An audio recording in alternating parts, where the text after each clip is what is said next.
Welcome back to the show, everybody. This is the Shankly Sessions, the Liverpool podcast we bring you each and every week on the upper tier. If you could head out to YouTube and smash that subscribe and bell notification button, I would be forever grateful. And of course, drop a link on the video if you could. This is your kind of match reaction to Liverpool 1, Aston Villa 1 yesterday. We're going to talk about a few things, of course, in relation to this. But I mean, overall thoughts on the match. We'll get into shortly. I'll just take your comments first. Henry, how are you? Good morning to you as well, sir. Hope we're having a good weekend. Yeah, I don't know what to take out of yesterday, to be honest, really. And Dino's in, my main man, and the disgusting way in which the rest of VAR decided to get their own back. If that decision decided the league title, you'd best believe there would be chaos coming the FA's way today. Yeah. Redbirds in, morning, Henry. Yo, Red. Hope you're well. Right, let's talk about this match yesterday. It's so frustrating. Absolutely frustrating. And you want to go out there, you want to give these boys a send off. And you want to give them the right send off, you know what I mean? And obviously Bobby scoring the equaliser somewhat helped a dire situation. We had a team yesterday that rocked up yesterday and thought that they were just going to trot all over Villa. And it didn't happen. And Villa stood up to us, created chances, won a penalty, missed a penalty. So we thought our luck was a bit on our side. Once again, Alisson Becker, folks. Like, when you sum up your season that your goalkeeper is your player of the season, we've got serious problems. This is Man United stuff. This is shades of Man United here. David De Gea for years being United's best player. This is where we're at this season. Absolutely shocking. Shocking. And such a poor performance. Couldn't pass the ball. Clueless. Luis Diaz. And I said it in the preview. How does Luis Diaz even start yesterday? Luis Diaz against Leicester was horrific. Horrific. This guy thinks he's playing on a pitch on his own. Okay, you missed 8-9 months of the season or whatever it is. You don't have to come back and try and cram those 8-9 months into 4 games or 5 games. You've teammates there. Pick the pass. Do the simple thing. You don't have to beat 3 or 4 players. That's not what we're looking for. You know what I mean? And again, yesterday, he should have been hooked at half time. It's just, you know what I mean? I don't want to go in on the boy too much. Okay, he's been out injured for 8 months or whatever it is and stuff like that. He's come back in. Obviously wants to finish strong this season. But that style of play ain't going to work next season for us. That kind of application is not going to work in this team next season. Not by any stretch of the imagination. And I called it on the preview that Jota should have started, and he should have started. But once again, we find ourselves in a position where players that aren't performing start games and continue to start games. And it's this whole sentiment FC again. It's absolutely ridiculous. It's just so frustrating to see the passing so disjointed. To see Trent, who's been absolutely balling it out for the last 8-9 weeks or whatever it is, to be so frustrated on the pitch. Jordan Henderson again dropping a tree. And we'll get into some ratings in a bit. I don't know what the point is, really, to be honest, because it's so obvious. But Jordan Henderson dropping a tree. Fabinho, foul after needless foul. Just not applying himself into the game the way he should have. Probably dropping a 3 or a 4. Really poor. Andy Robertson out there. Have we to have a conversation now about Andy Robertson? Have we to have a conversation about how we might actually need a left back that's a starter? Costa's coming on. Improved slightly. His delivery into the box is better. Robbo just kicking the ball into the keeper's hands all day. It's just to show up and to give such a dire performance all around the pitch. Kanate's there. He's training with Van Dijk week in, week out. There's a time to push yourself forward like that. There's a time to get involved in the physicality, and there's a time to step back and apply your cleverness. And some of that will come with experience.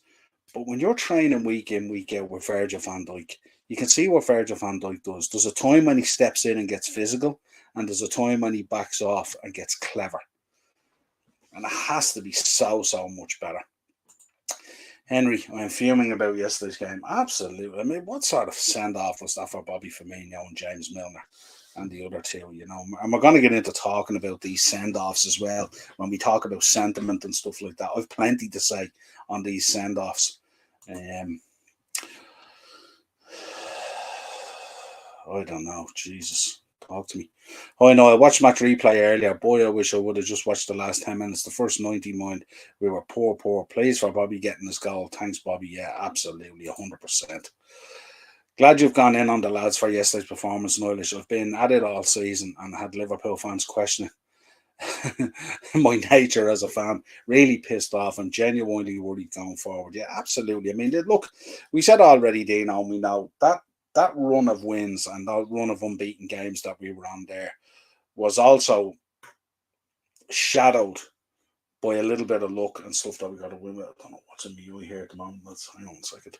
But we come to some of those games we got away with. The Spurs game, got away with it. You know what I mean? The Fulham game, we rode our luck. A number of games we rode our luck and stuff like that. But we put the points on the board. And I often say it at this time of year, your last 10 games of the season, it's not really about the performances. It's about putting the 3 points on the board. And that's what we were doing. And that's what we should have done yesterday. And we didn't. And now we find ourselves potentially in a Europa League spot. Thursday night football, which is going to, regardless of what anyone thinks, is going to have an impact on our league form. It does it with every single team. So it's not what we want. And we find ourselves now that we're going to be relying on a Leicester team that are dead and buried tomorrow night against Newcastle. We're going to be relying on a Fulham team the last day of the season at Old Trafford that Mitrovic may or may not do something. Those guys might be on the beach. And we're relying on a Chelsea team that has performed as the worst Chelsea team in 30 years. They're playing Man City today. I reckon Man City will make wholesale changes with the Champions League and the FA Cup final coming up. So Chelsea might be able to do something today. But are Chelsea going to go to Old Trafford and potentially do something? Could they? Yes. Will they? Probably no. Only relying on United looking for a point now. So where we held on over the last few weeks and we got ourselves back into a top four race, that should not overshadow or smooth over what needs to be done. I don't want to hear about how good Curtis Jones is going to be next season. I don't want to hear about Stefan Bietic coming back. I don't want to hear about these kind of things. Have we seen the Fabinho return? Clearly not. We have a huge task in this summer to rebuild this squad. Our Thursday night football is going to become the norm very, very quickly. And I was very concerned about a few things I heard yesterday, and not least when I heard James Milner being interviewed. And like, hats off to James Milner. What a player, what a professional. Dedication, selflessness, such a baller. Charity work, the trophy with Andrew Devine, I'll always remember him for. All that kind of stuff. You know what I mean? A sensational human being before even a footballer. And his interview yesterday was telling. His interview yesterday where he turned around and he said, and should we be concerned? This is alarm bells time. I'm telling you now, this is alarm bells time. Where he turned around and he said, the gaffer wanted me to stay, but the club overruled him. Let that sink in. People should let that sink in when we think about, have we changed? Are we turning a corner? Are we going to have this kind of summer and stuff like that? Or what are we going to be told? Are we going to be told that there's no money because we didn't make Champions League? But then we get in the Champions League and there's no money. We win the Champions League, there's no money. We win the Premier League, there's no money. We win a double cup, domestic double, no money. When is there money? And I've heard this on a number of channels. Like, when is there money? You know what I mean? And it's just so frustrating to hear that Klopp was pushing for him to stay, and the club overruled him. And it's not often we commend the club, but this is a time when the club should be commended, because the club is now recognising the failures of what's unfolding, and it's really, really important. Red, I'm still sad about Bobby leaving, Henry. Shed a few tears. Absolutely. Absolutely. 100%. And for James. And for James as well. Absolutely stellar. So hang on there 1 second.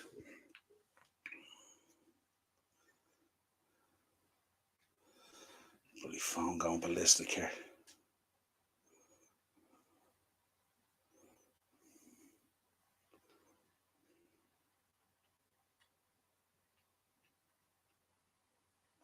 now. Sorry about that, folks.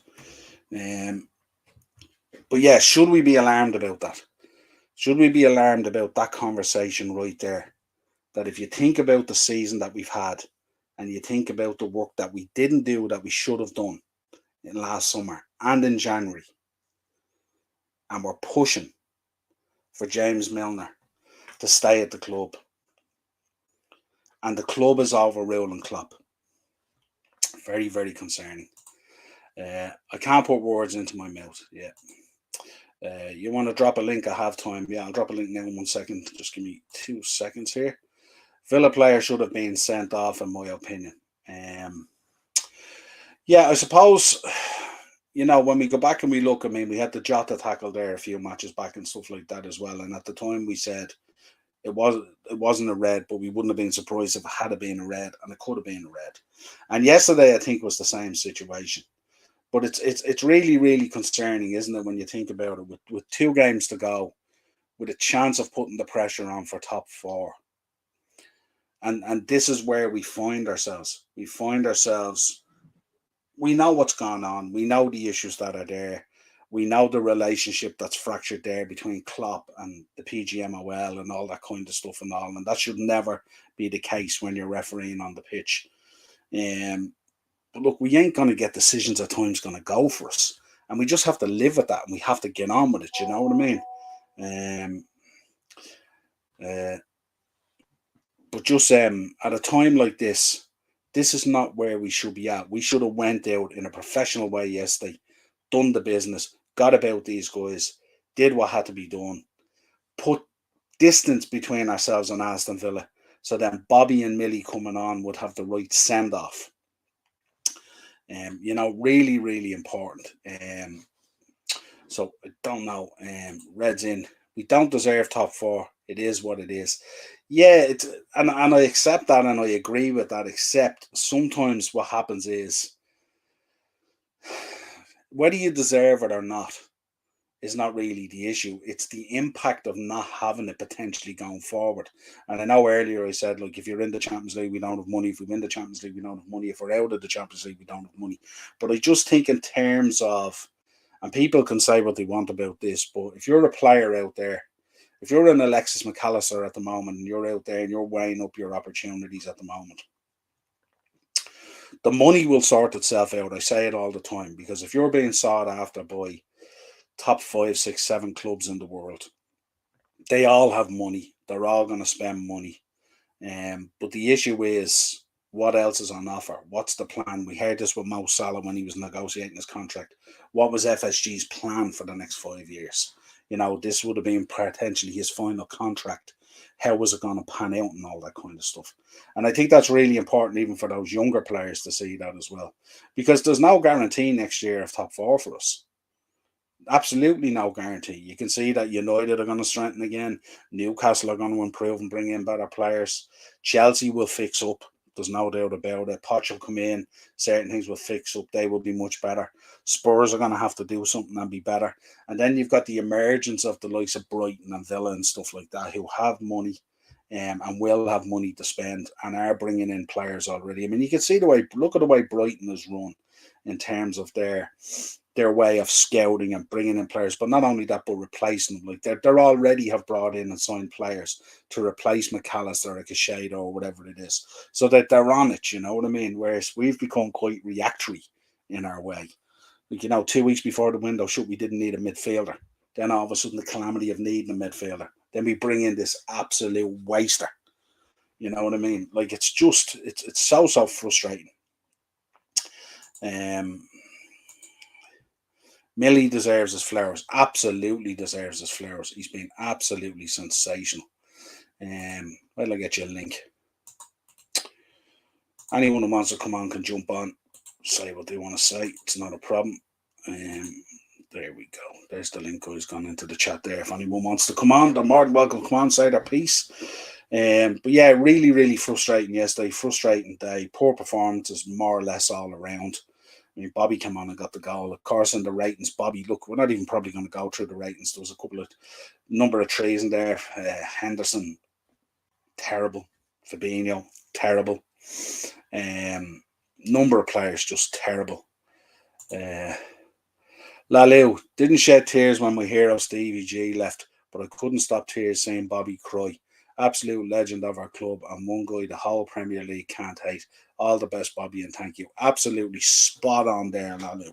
Spot on. He was an absolute sensation for us, and that's why like I'm going to talk about this picture with these four boys with these plaques, and we're going to get into this, because this sentiment can't continue. You know what I mean?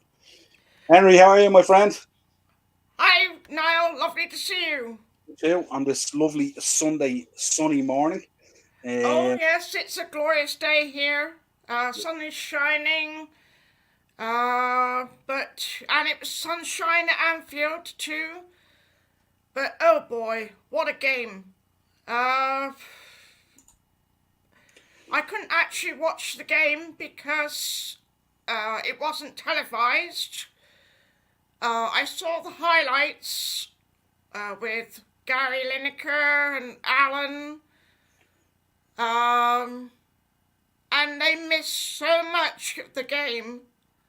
It was like literally such a small highlights that they didn't show that the incident with Gakpo with the high boot. mm, When I saw the uh, potential offside with Virgil, it went from the penalty area, rebounded once, came back out, rebounded again, then to Gakpo, and then he scored. Yes, Virgil was offside, but he wasn't interfering with play. He was like here, and the play was central. So, if I'm reading the rules correctly, if you are offside, then but not interfering with play, then any goal uh, should be then given. Am I right? yeah, I think if you look at it yesterday, 2 points I would make on it. One, I think the time Jota wasn't sent off, I think we have to allow for that, and it's a similar situation. And I think on the Gakpo one as well, I think that kind of evens itself out a little bit. Um, there's arguments for both of them being red cards, or there's arguments for both of them not being red cards. So because it's subjective, I think you have to allow that kind of thing. In my eyes, I mean, if you're a Liverpool fan yesterday, and we are, you're screaming for a straight red, you're screaming for this, that, and the other, of course, because we want every advantage we can. But we got to keep it 100, you know what I mean? We got to keep it straight up. If we're not going to talk about it in relation to the Jota one, we can't really talk about it in relation to the Mings one. We have to even that out. Uh, in relation to the offside, there's a number of issues there with this offside rule at the moment and with VAR, and it's all very subjective at the moment about whether a player was intentionally playing the ball, had he was he in control of the ball, all this kind of thing and stuff like that. And because it's so subjective, it's flawed either way. So there's arguments yesterday for the goal standing, there's arguments yesterday for the goal not standing, and it's subjective, and the goal didn't stand. We also got away with a penalty that was missed. I loved Allison yesterday. Shades of Dudek yesterday in the goal with the stuff that he was up to that was and Gobbler was really, really cool, and it worked. But we rode our luck yesterday. I mean, they could have scored a few goals. We were very, very blunt. Our passing was disjointed. Our captain went missing again. Our DM went missing again, and our left back went missing again. His delivery into the box is absolutely shocking from a player of his level. Every single ball nearly ended up in Emi Martinez's hands, which just simply isn't good enough. It's just simply not good enough. And I just, to be honest with you, I looked at this picture here, and we may as well get in and talk about it. This picture here really summed it up, didn't it? Really, when you think about it. And Redbird is in there saying he shed tears for Stevie and Bobby. Absolutely. I was unconsolable when Gerrard left. Gerrard was my guy as well. I was unconsolable. And look, I don't like to see any player leave. And look, these four players are leaving, okay? Um, they've all had somewhat of a part to play in our rise back up and in the era of our success and stuff like that. Some obviously more than others for obvious reasons. But this picture really summed it up for me insofar as You've got two guys there who are coming on in a match yesterday to still try and win a game for us to potentially try and be in a race for a top four in their jerseys there. And you've got two guys standing there in tracksuits. And those two guys standing there in tracksuits have been standing in tracksuits for a long, long time. A long, long time at this stage. You know what I Yeah. mean? Where you've got two other guys there who have absolutely played themselves into the ground to bring success to this club. You've got Bobby Firmino there, who was probably the most selfless player in the history of football. And he is the man who made Mo Salah and Mane a star. There's no doubt about it. And that's why he gets it. And then you've got James Milner there, who is the absolute ultimate professional, an all-round brilliant human being before football even comes into the conversation. Bringing the trophy to Andrew Devine's house, the foundation that he has, everything that this guy does, everything about this guy absolutely stinks of world class. Absolutely stinks of world class. Yes. And what I would say here is two things come out of this. First of all, you heard the gaffer the other day talking about these guys getting this equal send off and all this kind of stuff, and yeah, they need a send off and stuff like that. But if you want me to give Naby Keita the same send off as Bobby Firmino, you're shocked. You're I don't know where you're absolutely coming from. We slag off Paul Konchesky, who signed for this club for one. He was here for one season. Naby Keita averages out the same amount of goals in a single season as Paul Konchesky. Naby Keita has scored averaged over just one goal in 5 seasons per season. And I'm surprised that plaque that they handed him hadn't got more pictures from the training ground as opposed to the pitch and the stadiums. And this is out of frustration, because at a time when we needed midfielders and at a time where our midfield fell asunder, these guys went missing. They were nowhere to be found. And yes, there was injuries and stuff like that. I'll be the first to say I've been the most vocal about Alex Oxlade-Chamberlain in terms of my disregard of him, if you like, and stuff like that. I've seen it up front and personal at matches and stuff like that. Absolutely shocking. But this guy was balling it out before he got that career-threatening injury. And it was a career-threatening injury. And we should actually chalk it down. It was a career-ending injury because his career has done nothing ever since. Let's be honest here. But it was fundamental to me to look at that picture yesterday, that you got the two guys in the middle in their gear and the two guys outside in their tracksuits. Says it all for me. The other thing that I took from this picture yesterday was there should be 4 other players in this picture with these holding plaques as well, being told to head off down the road. And they're not in it. And this is a problem that I had. And I mentioned it earlier on the stream before you came on. The fact that James Milner turned around yesterday and said that Jurgen Klopp wanted him to stay and the club overruled him sends alarm bells for me. Absolute alarm bells. Give me your thoughts. Guy, I mean, I can't say it any better than you just did.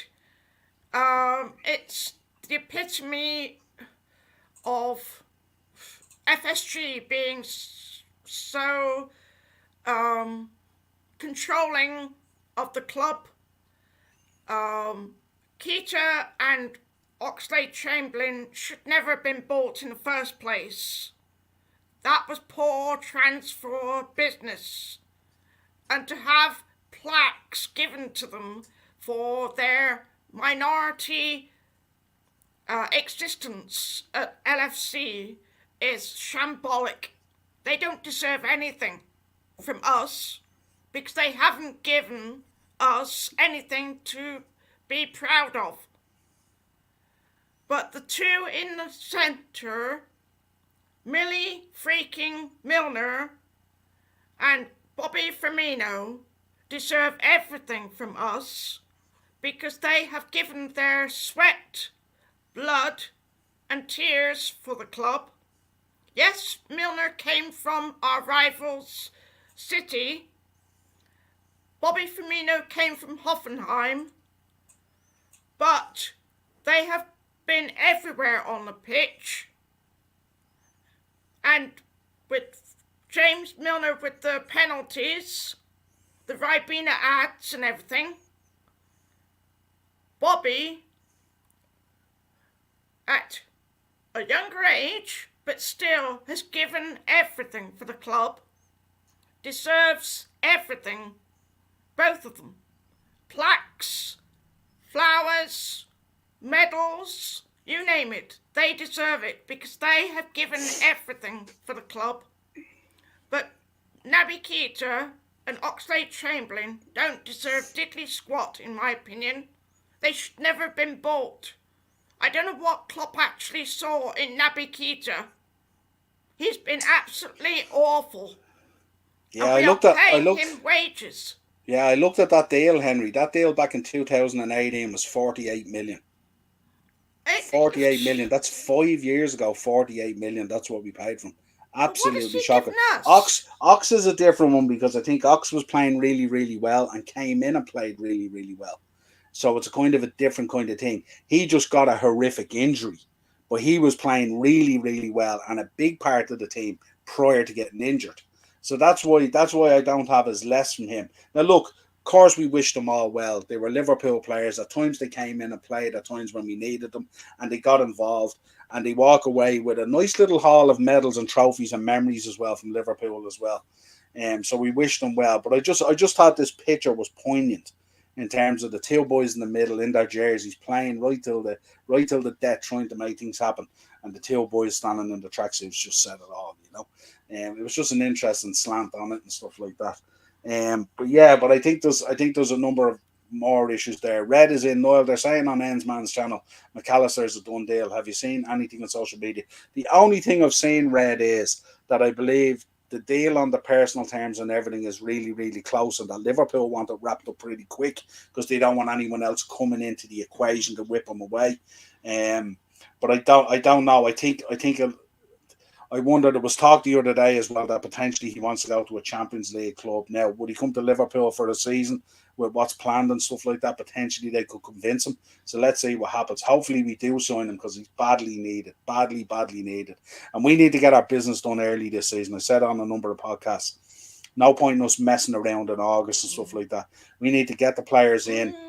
There's a mini kind of rebuild there to be done. A lot of players that you see on that pitch yesterday are going to be bench players next season, and if they're not, questions have to be asked. So there's a lot more than just McAllister to come in. So a lot of business is to be done, and it needs to be done quickly. Let me get your thoughts on this. This guy has driven me mad all year, Gabby Egbon-Lahore. I don't know if you've listened to him on TalkSport. He really, really bugs the hell out of me. And he has that kind of fractious relationship with Jurgen Klopp where they go at each other and stuff like that. But he said yesterday, I'll just take down Red's comments to read it. He basically said yesterday, Villa were outstanding yesterday, which is fair enough they were. But that is not a normal Liverpool performance. Absolutely not a normal Liverpool performance. Although some people would say outside of the current run of form, it was very much a Liverpool performance this season. When you need your manager in such a big game on the sideline and he's not there because he can't keep his mouth shut. That was the comment yesterday. Now, I would never agree with this guy. I love Jurgen Klopp and all that kind of stuff. And I'm not even sure. I don't know. I would assume his presence on the sideline as opposed to in the stand and Pep Lijnders there would have made some sort of a difference, would have given us some sort of an improvement. But it's really, really, it's an interesting point that he raises, isn't it, as well? Because, you know, the team has been losing its head all season. It's been disjointed. It's been all over the place. The body language has been crap. The results are woeful, all this kind of thing. And even the manager has been a little bit strange this season, both in post and pre-match press conferences. You know, a few weeks ago, we seen him going at the Twitter fans, which is kind of a weird thing to do. You know, when you're at that level, you should be able to carry that weight and park it and not kind of vocally put it out there. He's been very vocal. He's had many run-ins with the refs and the PGMOL and the FA and all this season on many different things and stuff like that. So there's kind of, as much as I don't want to accept this, and it's hard to taste and accept and chew down on, he probably has somewhat of a point here, doesn't he? That if Klopp was on the sideline yesterday, we might have been in a different situation. Now, we can never tell. But give me your thoughts. Well, Gabby Egbon-Lahore has always had a point to say about certain teams. And his own career was not that great, even with Villa. Yes, I agree that Villa were, for the best part of the game, the better team yesterday. And yes, I agree also that it wasn't the normal Liverpool performance because of the past results. We were putting together a run, so we should have continued that. But because it was so emotional, I think that it got to them and they weren't able to put the emotions aside and play like we know they can, to maybe put more pressure on Manure, so that when Manure play today, they can maybe drop a point or so. So I agree with those 2 points. When it comes to Jurgen Klopp has won everything. But I think with Jurgen Klopp, it's the frustration that gets under his skin. And when you are frustrated about something, it's very hard to keep your mouth shut. However, some of his rants I have agreed with, but because referees are protected so much by the FA and the Referee Association, they get away with so much. So when Jurgen Klopp rants or runs onto the pitch like he did with Aston and then gets fined and everything, other teams and the FA and whatnot are looking at Jurgen Klopp to find some way of fining him, banning him, because he's won so much with the club. And I think that it's just the frustration, the annoyance, the irritation that has got to him, and it's gone over the top, and he just can't stop it. Yeah. See, the issue for me with this as well is that when you look at Liverpool Football Club, Jurgen Klopp is the star. He's the absolute star there. There's no doubt about it. Darren has said it on a number of podcasts, and I fully agree with him. When you take a Liverpool Football Club, yeah, we love Mo Salah. Mo Salah's a huge star at Liverpool, and Virgil and Alisson and all the boys there and stuff like that. But Jurgen Klopp is really the star. It's similar when you look at Man City. Pep Guardiola is the star, and everyone else falls into line with him.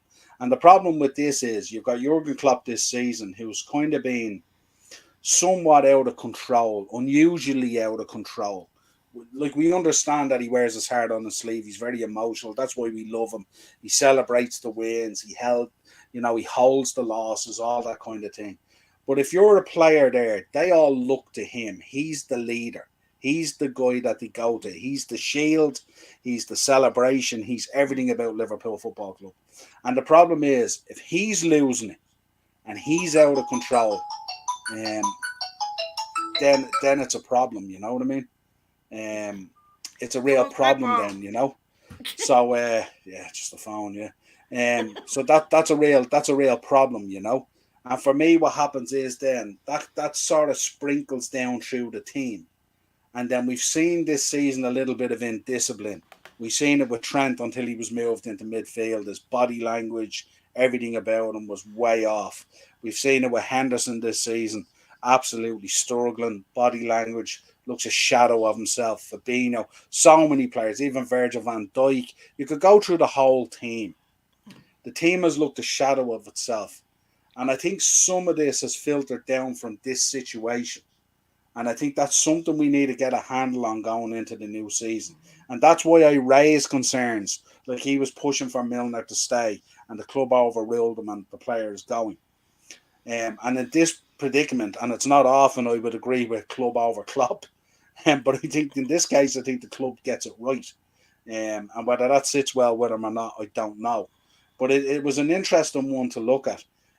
So I suppose looking at how everything's evolving at the moment, it's highly unlikely. Um, this is what we're facing. We're facing Liverpool being on the card of a Europa League card in a draw. And I've heard some people saying, something to the tune of, well, one season out of the Champions League isn't a big deal. And I'm there going, what are you talking about? What are the standards? What are we trying to achieve here? You know what I mean? Where is all this going? And it's just so strange that that's the narrative. Yes, this season we've been absolutely poor. Yes, I don't know how we have found ourselves in a top four race. We've been that bad at times, bar the run we've been on. Um, and it's just for me, it's just so frustrating to drop down into the second tier of European football, to be playing European football on a Thursday, and then with games potentially on the Sunday or the Monday, is going to kind of, it's going to have an effect on our league form. It does it with every single team that plays in it. It doesn't matter whether you're Liverpool or West Ham or Leicester or whoever it is. You're going to suffer in your league form by playing that Thursday European football. You're going to have to travel to places that are the last place you'd want to be. You're going to have a lot more travel. And we'll have to wait and see how this all pans out. Now, the caveat is we'll probably be one of the hot favourites to win it. And if we do win it, it's a place back in the Champions League.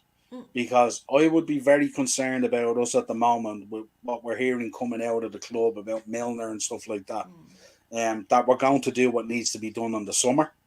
And if we don't do what's going to need to be done in the summer, I don't think we're going to be in a top four race. I think we're going to be in trouble.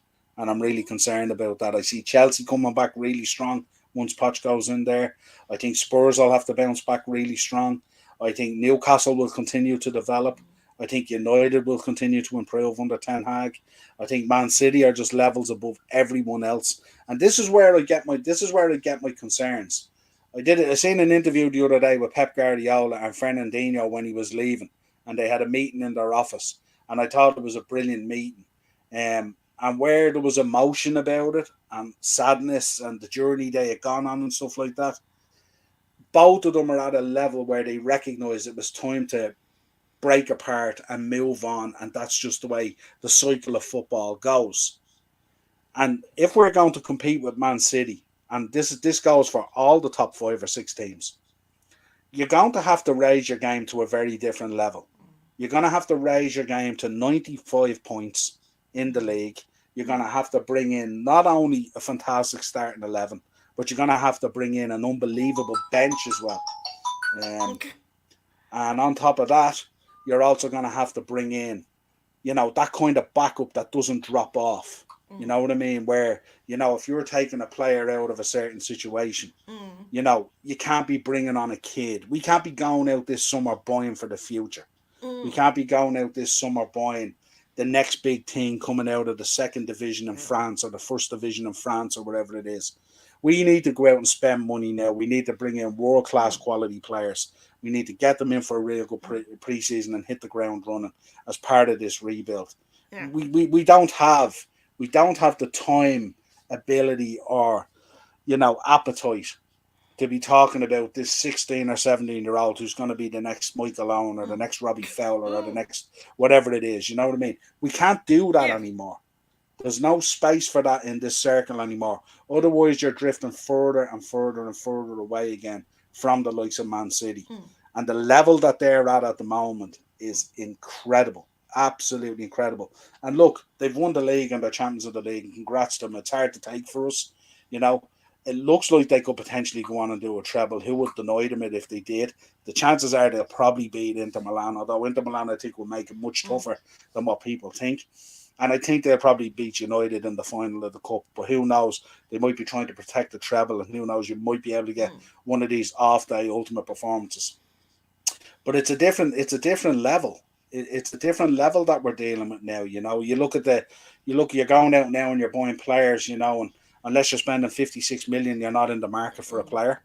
The scouting system seems to have dropped off big time, where it's very difficult now to uncover those Andy Robinson deals, or those type of situations where you pick up players that just hit the ground unbelievable and you pay 8-9 million for them and stuff like that. I'm sure those players are still out there. They can be found. You can see the job that Brighton has done in bringing in certain players for very, very little money, who are now worth extortionate amount of money.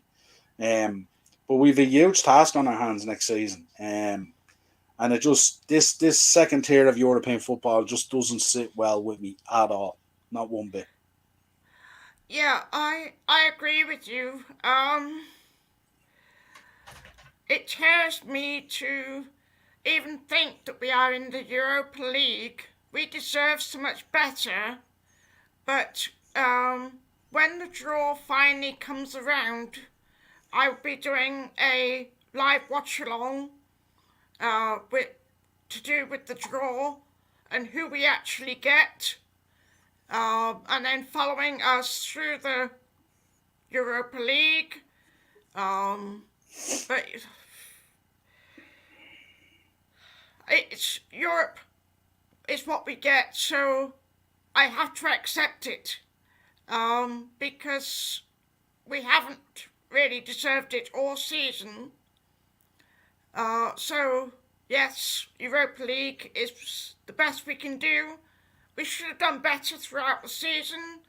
Klopp has made quite a lot of mistakes, but that's human. We can only wait until everything is sorted regarding the Europa League. Yeah. Yeah, we will wait and see. I mean, obviously, it's a very, very frustrating time. And, obviously, emotions are very, very high with Bobby and Millie and the boys leaving and stuff like that and all. And it gets to a time in the season where you look back and you go, what ifs? And you go through many different scenarios and all that kind of stuff. And there's the FSG stuff in the background and FSG out and all that kind of stuff as well. And it's just really, really frustrating. You've Jurgen, who has made fundamental mistakes this season, both in lineups and in-game management, and also his own professional control of himself as well. And I think this summer will be a time to reflect. But we've got to go out there and we've got to do the business, and we've got to bring real quality players in here. We've got to bounce back from this season and put Yes. ourselves back in that mix again and stuff like that. To be 20 points and more behind Man City from where we were is it's unforgivable, really. And the drop off has been sensational. Will some of these players bounce back? Maybe that's the case. We hope that they will. But this run that we've been on, and sometimes you think about it on the flip side of it, this run that we've been on, and if we had got top four, would have smoothed over what needs to be done. If we need to bring in maybe 4 or 5 players, would we have only brought in 2? And all this kind of thing. So we've got to look at that as well. But I just think it's been a really, really disappointing season. And the sad thing about it is it's been a really disappointing season, in a season where we've produced some unbelievable matches individually at times. The United game, the Bournemouth game, to name but a few. And some of the late goals and some of the comebacks have been really cool as well. And you look at those results and you think, if you had underpinned them with other results and stuff like that, it could have been a very different season. But we're just going to have to hold that banter, aren't we, for a year, that we're Thursday night football, and listen to that horrible anthem of that Europa League, and go and play teams far and wide, and see where it brings us. That's just the way it is. But overall, very, very disappointing. Yes, I totally agree. I can't. It could have been so much, but like I said, I think had Klopp made better decisions on his lineups and his substitutions on and off the pitch throughout the season, I think we wouldn't be relying yet again on other teams to help us. Okay, it's over and done with now because there's no way we can get fourth. Absolutely no way. Pretty much. Yeah. We've literally one finger now on the side of the cliff Yeah, holding us that up. We one. had four, yeah. Yeah. Yeah, um, absolutely. so, I mean, if you look at today's matches, got West Ham Leeds. I'm going for a Leeds win. Then you've Hopefully, yeah. got Brighton um, against Southampton. Brighton will win as well. Brighton will obviously win. I can't see Southampton beating them. No. So Brighton will be 61 points after today. And then the last one is Man City, Chelsea. yes. I mean, Chelsea are 12th. City are champions. Can the unthinkable happen in Chelsea beating City? Well, that doesn't really affect our position No. at all. You know, what it does is Chelsea, I think what you'll see today is you'll see a very changed Man City side because they're now champions. So Pep will be looking towards the Champions League and the FA Cup. He's not going to risk his players. No. And if he does, he'd be silly. That would be stupid. And there's no points records to be beaten or anything like that at this stage. They're not gonna go invincible. There's no other records really be broken. Or only Haaland kind of scoring more goals. And he's broken every goal scoring record at this stage anyway, so that doesn't matter either. So it could be a case maybe if Chelsea went out there and got a result against Man City, they might be able to bring that into their next two games, which happens to be United and Newcastle. But I think with Newcastle, I think Newcastle will beat Leicester tomorrow night, and that will cement their position. It will relegate Leicester and cement their position in the Champions League. So it really boils down to, can United get a point off Chelsea and Fulham? And I think that's not going to be a problem. Both games, I think both games are at Old Trafford as well, if I'm right. So I don't see that being a problem. Look, for the last 5 to 6 weeks, I've been the advocate on here going, please keep on pushing, support us. We might get top 4. I tried to hung on to the dregs of what's been a terrible season. Dear. It's the hope that kills you. That's what they say. And I hung on and I hung on and I hung on. But I'm like that scene in Cliffhanger when Stallone is holding the girl on the wire going across the cliff and the glove just slides off. The glove now is right on the end of the fingers now at this I remember stage. that movie. Yeah.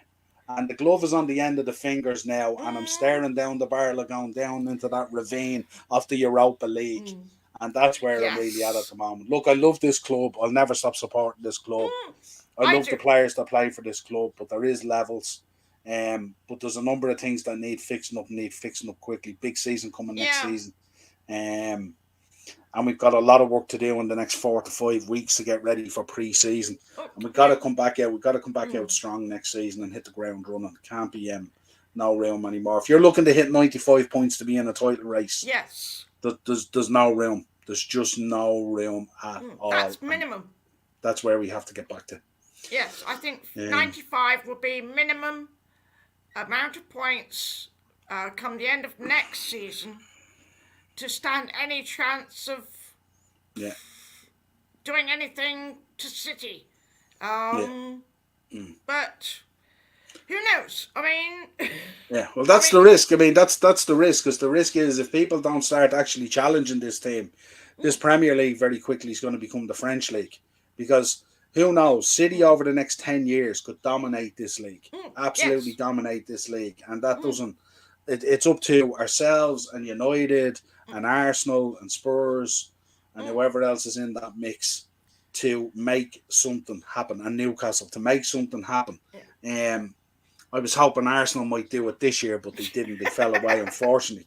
But I would have much preferred Arsenal to win the league than Man City win the league, because I just think that's the danger with this league at the moment. And Man City are just so far ahead of everyone else. It's absolutely scary. So I suppose we should leave it with, we wish Bobby and all the players, Bobby, Millie, Naby and Ox, all the best. Hope they're successful wherever they go. Be interesting to see who takes a a punt on Naby and on Ox and how their careers move on from here now. Because if I'm a chairman of a club at the moment, my manager's coming to me going, I think we should sign Naby Keita. My alarm bells might go off, but I hope he does find a club. I hope he stays fit, and I hope he returns back to some sort of footballing and stuff like that. Especially with the week that's in it, mental health week and everything else that's going on and all. Yeah. We hope that things always work out for the better and stuff like that. So we wish them well, as we would wish any of the other players who might exit in the summer well as well. They have taken a part in the success of the club over the last 5 years, but just unfortunately not as much of a part as we would want, and probably not as much as they would have wanted either. Right, so yes. we wish them success. And until next time, my friend, I will be back tomorrow night. I think it's at 7:30, I think it is, with the Monday mashup, where I'll be reviewing for my sins all the weekend's action. I'm sure there'll be more discussions on VAR, on goals, on results. We might even have some relegation news the way things are going at the moment. God knows. Let's see what happens. Who knows? Might even get an announcement of a signing or an agreement or a player or whatever it is. Shocker. But we'll see what happens. So until next time, my friend, an absolute pleasure. Thanks for coming on. Make sure, folks, you subscribe to all the channels there, including Henry's in the chat. And we will back at you again real soon. I will be back at some stage during the week as well, with a Southampton preview, the final game of the season. What a journey it's been this year.